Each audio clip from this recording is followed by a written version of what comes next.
जोंनि पुराना बिपिएफ पार्टियाव बुंनो थाङोबा जोंहा सासेबो इन्टेलेक्चुवेल लिडार गैला जायनि जाहोनाव जोंनि इयुथ्सफ्रा एबा जोंनि ग्रासरुट लेभेलनि वार्कार्सफ्रा बयबो साफ्रोमबो सोद्रोमाफ्रा वार्कार्सफ्रा जोंना गारजोबनानै दंजोबो आरो बुंनो थाङोबा बिथाङा बिपिएफआव जेबो मेम्बारशिप गैया प्राइमारियावनो हक ब्लकआवनो हक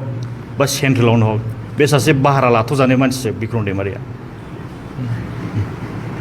दिनैनि समाव आरो मा बुंबावनो लुगैयो नोंथाङा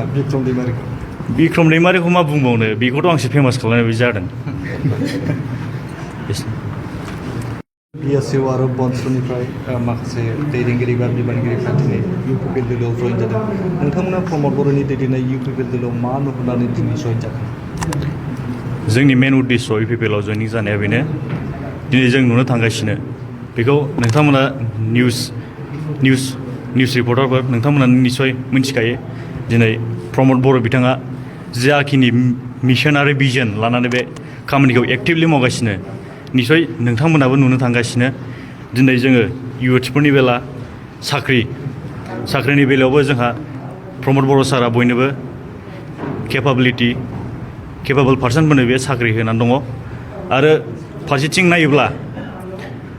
जाखिनि डिपार्टमेन्ट दं बे डिपार्टमेन्टनि थाखाय मोनफ्रोमबो इच एन्ड एभ्रि डिपार्टमेन्टआव प्रमद बर' बिथां सारा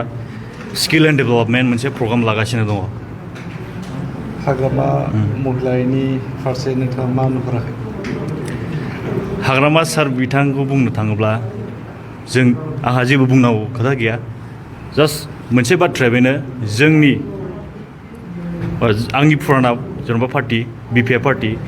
बेखौ आंहा बुंनांगौ खोथाया नैबेनो जोंनि पुराना बिपिएफ पार्टियाव बुंनो थाङोब्ला जोंहा सासेबो इन्टेलेक्चुवेल लिडार गैला जायनि जाहोनाव जोंनि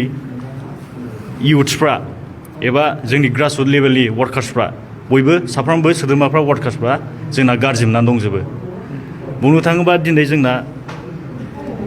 इयुथ्सफ्रा जाखिनि बिपिएफआव दङ दा बिसोरबो निस्सय दुखु मोननानै दं बिसोरबो मानिबा ओरैबायदि जायो जाय बै मोनसे टिमजों थाफानानै बिसोर खामानि मावो बैफोर माने सा सारगाम बिसोरो ग्रासरुट लेभेलखौ नायालासिनो बिसोरो बारहावा बायदि माने गोजौ थांबाय थायो ओमफ्राय ओरै ग्रासरुट लेभेलाव दि मा जानानै दं मा जानानै गैया बेखौ बिसोर जेबो लांफानोबो रोङा बा बिसोर नायनोबो रोङा दा बे बुस्थुआव बयबो जोङो गारजोबनानै दङ आरो निस्सय आं बिसोरखौबो साजेस्ट खालामो बिथांमोना जोंजों इउपिपिएल पार्टियाव सापर्ट खालामनो फैगोन सिगाङाव मा आफादाव दंमोन आङो क'क्राझार डिस्ट्रिक्ट बिएसइउनि भाइस प्रेसिडेन्टमोन